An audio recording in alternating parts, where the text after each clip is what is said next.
It's it's amazing to me just listening to this, to the media try to push this LeBron versus Jordan thing. And it's so fake. It's so phony. It's like, come on, man. First off, you can never truly be. You can't compare generations. Because rules change, training techniques change, the style of play changes. LeBron is the best player of today. Jordan was the best of his era. But I mean, by every quantifiable stat, based on efficiency, Jordan was better. Based on proficiency, he was better. LeBron is phenomenal. He's a great basketball player, but he's just not on Jordan's level. But just watching this show, this little debate show, I like to see debate shows because I like debate. I like to see how people can use their brain to wage war with each other. So this little show has a former NFL player, Shannon Sharpe, and he's a huge LeBron fan. To me, he's a little too old to be that infatuated with another man that's 15, 16 years younger than him. But whatever. But he's always basically trying to prove that LeBron is better than Jordan. But most of his points don't make any sense. But this guy Skip Bayless, he doesn't really know how to argue Shannon's points well and make him feel as stupid as you have to make him feel to stop saying the nonsense that he's saying. But just listen to Shannon. Right now, the topic is that Jordan's daughter came out in response to a debate that they had, where they basically tried to hypothesize if LeBron will ever pass Jordan, and his daughter, of course, said no. So now Shannon is going to respond to what she claimed. Sharp. First of all, Skip, what was she supposed to say? But unfortunately, Miss Jasmine, you do not get to determine that. You call my kids right now and ask them who's the best tight end ever played in the NFL. Jason Witten? I guarantee you they're going to say Tony Gonzalez. I guarantee you that they're not going to say Jason Witt or Antonio Gates or Rob Gronkowski. What was she? Well, how do you know?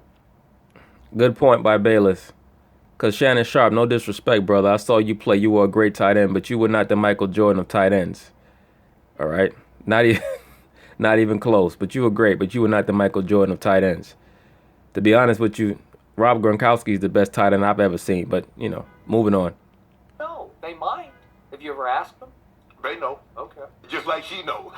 See the thing? Skip. We give Michael Jordan so much credit and he's 6-0 in the finals. But what about the years he didn't get to the finals?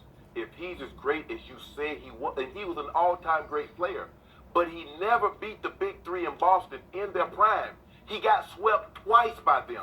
He never won a playoff series without Scottie Pippen. First off, let's address that. See, what Shannon likes to do, and Skip doesn't catch him on it, Shannon likes to change the argument. He doesn't compare Jordan to LeBron James. He basically tries to compare Jordan to God. To be better than LeBron James, you don't have to have beat everybody in the playoffs and went to the finals every year.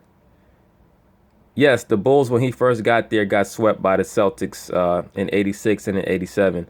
Both those teams went to the finals. The 86 Celtics were one of the top probably 3 to 5 teams in NBA history.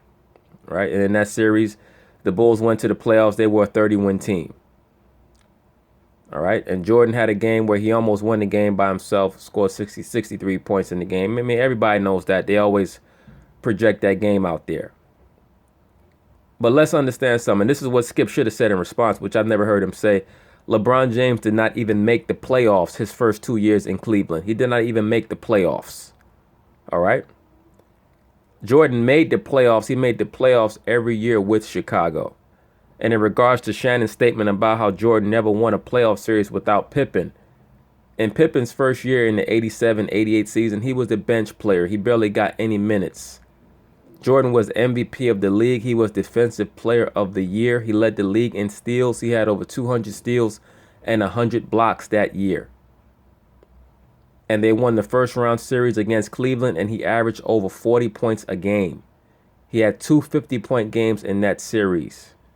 It had nothing to do with Scottie Pippen, them winning that series. All right? But anyway.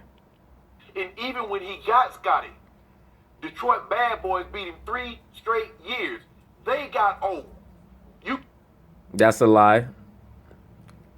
Detroit did not lose to Chicago because they got old. They lost to Chicago because Chicago found the right coach that implemented the right system, and they grew mentally. Detroit was a great team, but even when they were beating Chicago, if you look it up, they beat them in 6 in 89, and they beat them in 7 in 1990. Their series against Chicago were never dominant. In 88, they beat them in 5 games. The Bulls were growing as a team. It had nothing to do with Detroit getting old. When they beat Detroit in 1991, Isaiah Thomas was 30 years old. He wasn't old. All right. Now, if you want to say they had a lot of tread on their tires from a lot of wars in the NBA playoffs, you can make that case, but they were not old. All right. But anyway, moving on. You keep talking about LeBron, and everybody wants to bring up that 2011, and LeBron did not play well. No, not playing well is an understatement. Not playing well is, you're normally a 30-point per game scorer and you average 22 a game in that series. Not playing well is what Steph Curry did last year. All right? Against Golden State. Pardon me, against Cleveland when he averaged about 22 a game. When he was a 30-point per game scorer. LeBron James had games where he had a game against the Mavericks where he did not even score double figures. To be honest with you, I thought he threw the series back then. I honestly thought, I said, is this dude throwing the series? Part of me still thinks he might have threw that series because a lot of the NBA is rigged. But that's neither here nor there. But you know what he's done in the 30 finals games since 2011? 29.5 points, 10.8 rebounds, 7.3 assists. That has nothing to do with the debate. You're just rattling off empty stats. Even Bayless's face shows you that he knows that. So the man is averaging almost a triple-double. In that series in 2014 that you talk about, he went away. He was 28, 9, and 8. Yeah, and they got blitzed. Is that going away? I would ask you, after games 1 and 2, it went back to Miami, and I want you to go tell me what happened in games 3 and 4 in Miami. This was 2-2, 1-1-1, I believe. So the next 2 games in Miami, what happened? The Spurs shot an all-time high from the floor. Look, let's understand something. Nothing against LeBron. In 2013, the year they did beat the Spurs, he was very fortunate. He was terrible the first 5 games, the first 5.5 games of that series. If you remember, Popovich's defensive scheme against him was just to have Kawhi Leonard play 5 feet off him and make him shoot the jump shot. That's how much of a lack of respect they had for him. All right. Dwayne Wade saved his butt in Game 4 when Dwayne came out and had a great game in Game 4. Game 6, Ray Allen saved his butt. 2014, LeBron had that thing with the Charlie horse or the cramp, whatever he had, from all the performance-enhancing drugs he takes, allegedly. All right. He had an issue with that. And they came out 1 Game 2, and then they got blitzkrieg the rest of the series. All right, that's always been the case with LeBron. Like last year, they had to get Draymond and Bogut out for him to win the series. What can you do? It's like watching the game last night against Toronto and Golden State, and you're looking at it, you're like, well, and I saw your tweet about, oh, I see why LeBron's going to the final because Toronto is the second best team. And he's right. They keep talking about how many times LeBron goes to the finals. Of course, you're playing in a weak conference. There's nobody there to challenge them. LeBron's a phenomenal player. Don't get it twisted, but come on, at the East. Who's there to challenge them out there? That's what we're doing. Yeah. And he'll win this year and next year, which will give him 5 Finals MVPs. Also give him 5 Finals victories, and he's going to win the MVP this year. No, the MVP this year is going to be James Harden, barring injury. It's going to be between James Harden and Russell Westbrook. LeBron is not going to win MVP. He's never going to win another MVP. All right? Now, he might win Finals MVP if they rig the Finals again.